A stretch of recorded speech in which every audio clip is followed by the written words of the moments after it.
Hello, everyone, and welcome to The Vortex, where lies and falsehoods are trapped and exposed. I'm Michael Voris.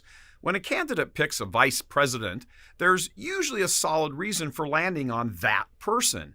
Either they can carry a state on election day, or they fill in a gap on the presidential nominee's resume, like in foreign policy, for example.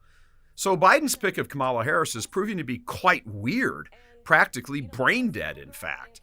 First, she's from California, hardly a state that threatens to turn red, so no help there. And Kamala Harris has no real experience in anything significant other than screeching at and blasting and haranguing Brett Kavanaugh during his Supreme Court hearings. During her term in the U.S. Senate, she has sponsored no bills of import, but just signed on to the usual list of Marxist claptrap.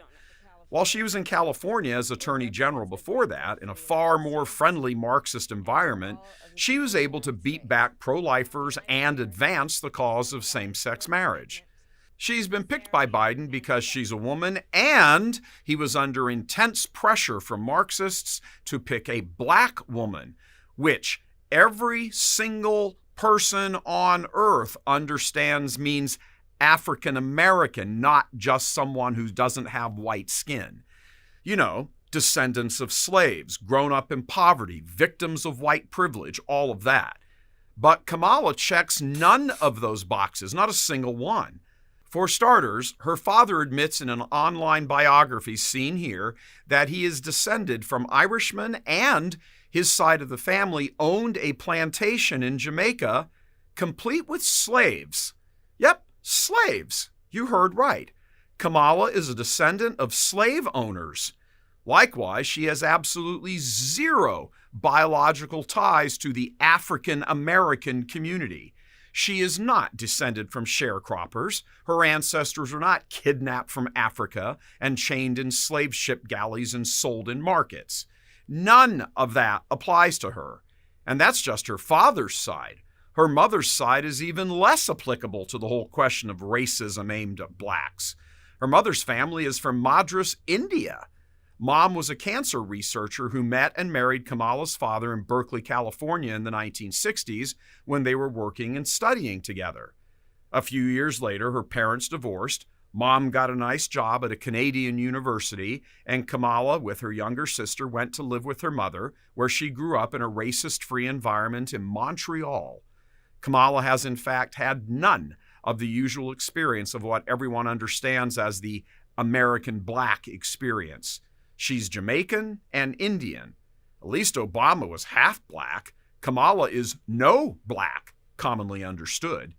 Likewise, to curry favor with the non-blacks when she was Attorney General of California, she pursued a vigorous anti-crime policy which massively drove up incarceration rates of young black men.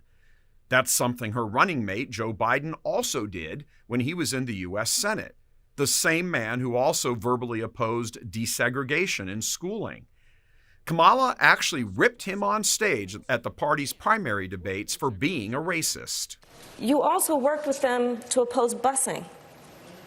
And there was a little girl in California who was part of the second class to integrate her public schools.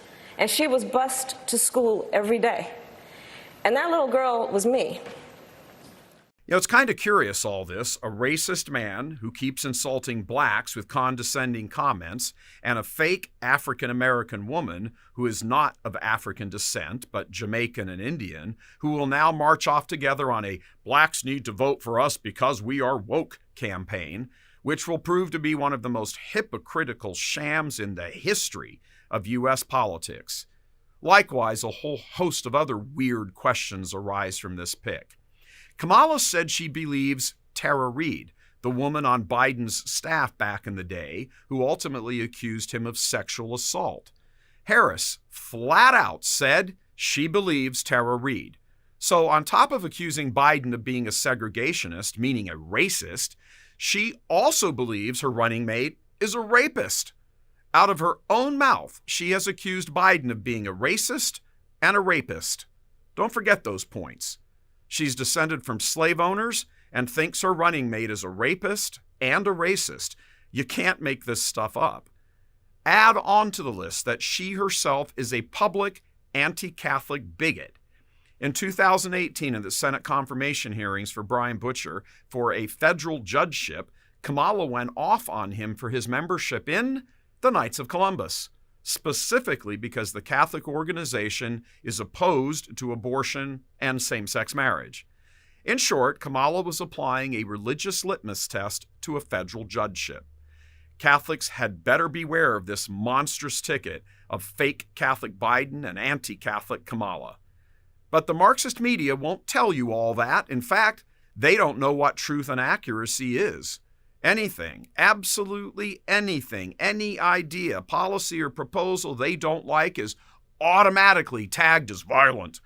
At the same time, they portray actual violent attacks against innocent Americans, business owners, and police officers as mostly peaceful protests. It's all surreal, like we've stepped through Alice's looking glass. A spoiled, pampered girl profiting from a system built on their imagined white privilege in another country, whose lineage includes actual bona fide slave owners, manages to now be in the vice presidential slot for the United States. All this victimization, it's horrible, the poor dear. Neither the media nor Kamala herself can go near this third rail. She cannot admit her lineage lest the truth come out. And if she admits it and blames it on the past that she had nothing to personally do with, then the whole BLM argument blows up in their collective Marxist face. Remember when Elizabeth Warren had to out and out lie about her Native American heritage to gain advancement? Well, how's Kamala's story any different? She lies when she calls herself African American with everything that imports in 21st century America. And if the campaign wants to try and hide behind the line that some Jamaicans came from Africa a zillion years ago, well, everyone in America can play that game. So everybody is both every ethnicity and no ethnicity.